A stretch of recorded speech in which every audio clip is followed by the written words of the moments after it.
Hello guys, कैसे हो आप। आपका स्वागत है मेरे चैनल स्टडी बाय सीमा में। तो आज आपके लिए मैं लेके आई हूँ क्लास 10th के आगे वाले मोस्ट इंपॉर्टेंट क्वेश्चन है जो आपके एग्जाम में आ सकते हैं। तो लेट्स स्टार्ट करते हैं। अपने इंपॉर्टेंट क्वेश्चन है जो पीछे के एग्जाम में पूछे गए हैं और आगे वाले एग्जाम में आ भी सकते हैं। तो स्टार्ट करते हैं अपने फर्स्ट क्वेश्चन से। फर्स्ट जो क्वेश्चन है वो अपना एक शंकु का आयतन 308 सेंटीमीटर की क्यूब है, तो उसकी अगर ऊंचाई दी है तो त्रिज्या ज्ञात करनी है।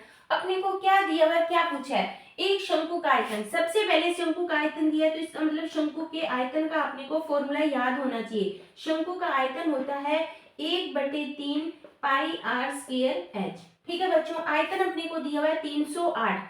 1/3 पाई की वैल्यू होती है 22/7। आर की वैल्यू अपने को ज्ञात करनी है और एच की वैल्यू कितनी दी हुई है, 6 दी हुई है। तो यहाँ से ये कैंसिल हो जाएगा। तो जब अपने को आर ज्ञात करना हो तो सारी संख्याएं अपने कर लेंगे वज्र गुणन। जो बटे में है वो भाग में चली जाएगी, जो भाग में है वो गुना में चली जाएगी। ठीक है, यानी मैंने आर इधर रखा एक साइड में, तो ये इसके गुना में आ गया और ये इसके भाग में आ गया। अब देखो इसको काटते हैं, किससे काटेगा, 22 एकम 22, कितने बचे, 8 बच्चे, 22 चौके कितने हो गए, 88। तो ये कट गया 7 से, तो यानी आर स्क्वायर इक्वल टू 49। तो आर की वैल्यू कितनी आ गई अपनी, 7 सेंटीमीटर। यानी जब गोले का आयतन मतलब सॉरी शंकु का जब आयतन दिया हो, उसकी ऊंचाई दी हो, तो उसकी त्रिज्या होगी 7 सेंटीमीटर। बिल्कुल सिंपल सा क्वेश्चन है जो आपके एग्जाम में पूछा जाता है। ठीक है बच्चों, नेक्स्ट जो क्वेश्चन है अपना, इसी तरह अपने नेक्स्ट क्वेश्चन करते हैं। क्वेश्चन में क्या कहा है, सेकंड क्वेश्चन, एक मीनार उसके तल से 100 मीटर की दूरी पर उन्नयन कोण 30 डिग्री का बना रहा है, तो मीनार की ऊंचाई ज्ञात करनी है। सबसे पहले जो दिया उससे अपने को, अगर डायग्राम नहीं बनेगा तो क्वेश्चन सोल्व नहीं होगा। डायग्राम में क्या कहा है, मान लो एक मीनार है, ये अपनी कोई क्या खड़ी है, मीनार खड़ी है। अब देखो मीनार का तल कहाँ पे है, ये इसका मीनार का तल है। जो 100 मीटर की दूरी, यानी ये अपनी कितने मीटर की दूरी है, 100 मीटर की दूरी पर जो उन्नयन कोण है वो कितना बना रहा है, यहाँ पे 30 डिग्री का बना रहा है। तो मीनार की ऊंचाई ज्ञात करनी है। अब ये जो क्वेश्चन है वो आपके त्रिकोणमितीय अनुप्रयोग है, 9वीं प्रश्नावली, वहां से क्वेश्चन लिया गया है। एज इट इज जरूरी नहीं है कि एज इट इज क्वेश्चन यही हो, आपके एग्जाम में उससे रिलेटेड क्वेश्चन है वो कैसे भी पूछे जा सकते हैं। ठीक है बच्चों, अब देखो क्या दिया हुआ है, यानी अपने को एल ज्ञात करना है, आधार दिया हुआ है। जब भी अपने ने लाल बटे कक्का वाला फॉर्मूला पढ़ा था, जो दिया है जो ज्ञात करना है उसमें रिलेशन देखो, एल ज्ञात करना है, ए दिया हुआ है, एल ज्ञात करना है, ए दिया, मतलब एल और ए में रिलेशन किसमें है, 10, यानी tan थीटा इक्वल टू कितना है, एल बटे ए होता है। tan थीटा की वैल्यू यहाँ पे कितनी दी हुई है, 30 डिग्री। एल का मान ज्ञात करना है, आधार कितना है, 100। tan 30 का मान होता है 1/√3 एल बटे 100, तो एल का मान हो जाएगा 100/√3। ये इसका करेक्ट आंसर है। ठीक है, यानी जो मीनार की ऊंचाई है वो 100/√3 है। अब आपके अगर एग्जाम में ये क्वेश्चन आया तो वहां पे अगर आपको √3 की वैल्यू अपने को दी हो तो अपने ये मान रखेंगे, अगर नहीं दी हो तो अपने यहाँ तक भी क्वेश्चन है वो हल करके छोड़ सकते हैं। ठीक है बच्चों, सेकंड क्वेश्चन है वो आपको समझ आ गया होगा। बिल्कुल सिंपल क्वेश्चन है, इस टाइप के क्वेश्चन ही आपके एग्जाम में पूछे जाएंगे। ज्यादा हार्ड पेपर नहीं आता। बच्चों के मैथ में नंबर इसलिए कम आते हैं क्योंकि पेपर उनका थोड़ा सा बड़ा होता है, इसलिए क्वेश्चन है वो छूट जाते हैं, जिससे उनके जो परसेंटेज है वो डाउन चले जाते हैं। मेन है पेपर हार्ड नहीं होता, पेपर बिल्कुल इजी होता है। बस अपने को थोड़ी सी मैथ में क्या करनी पड़ेगी, स्पीड करनी पड़ेगी, ताकि जो सारे क्वेश्चन है, जो कोशिश किया करो कि जो बड़े क्वेश्चन है उससे पेपर स्टार्ट किया करो, ताकि जो बड़े बड़े नंबर है, मान लो 5 नंबर का क्वेश्चन आपसे ना छूटे। बड़े क्वेश्चन पहले कर लेंगे, छोटे क्वेश्चन एक आधा नंबर का छूट जाएगा तो ज्यादा नुकसान नहीं होगा।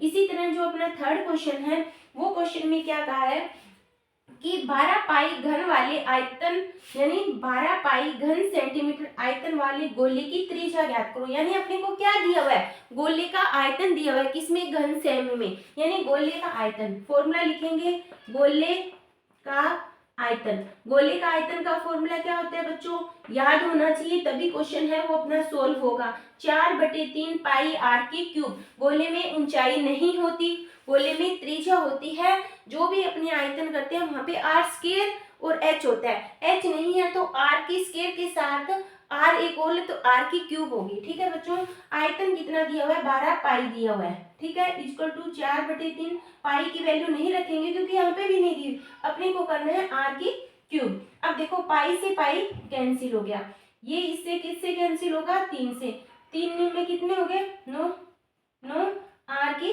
क्यूब होगा, ऐसे ही होगा 4/3 पाई आर की क्यूब। 9 की टेबल में करेंगे तो 3 हो जाएगा। गोले का क्या दिया हुआ अपने को, त्रिज्या ज्ञात करनी है, ठीक है बच्चों।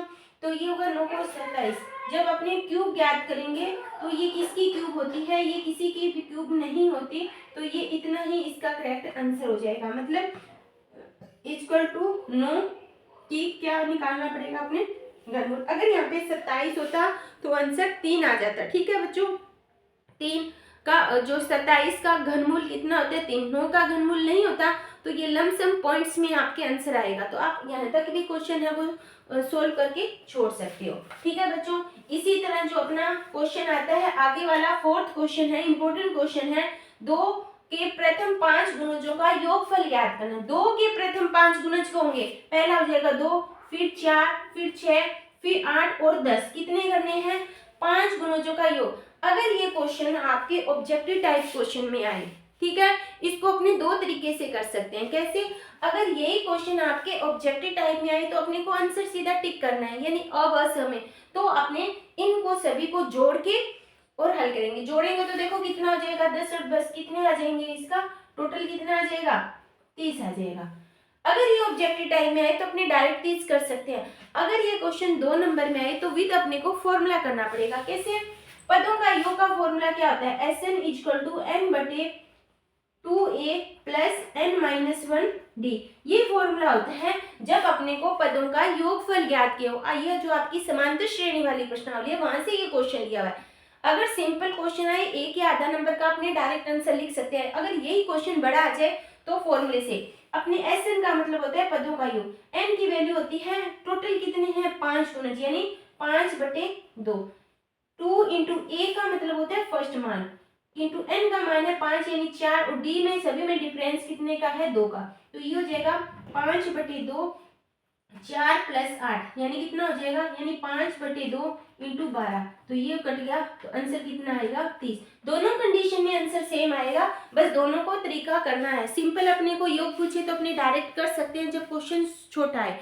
अगर जब क्वेश्चन बड़ा आएगा तो अपने क्या करेंगे, विद फॉर्मूले से बताएंगे कि ए की वैल्यू क्या होती है, डी की वैल्यू क्या होती है और एन की वैल्यू क्या होती है। तो इस तरह क्वेश्चन है वो सोल्व किए जाते हैं। कंडीशन क्या होती है कि क्वेश्चन डिपेंड करता है कितने मार्क्स का हो और किस टाइप से क्वेश्चन पूछा जाता है, अपने उसी टाइप से उसका आंसर देते हैं। तो आई होप ये जो 4 क्वेश्चन है आपको अच्छी तरह समझ आ चुके होंगे। अगर वीडियो अच्छी लगे तो लाइक करना, इस वीडियो को अपने दोस्तों में शेयर करना, और जो मेरे चैनल पे नए हैं चैनल को सब्सक्राइब जरूर करना। थैंक यू बच्चों।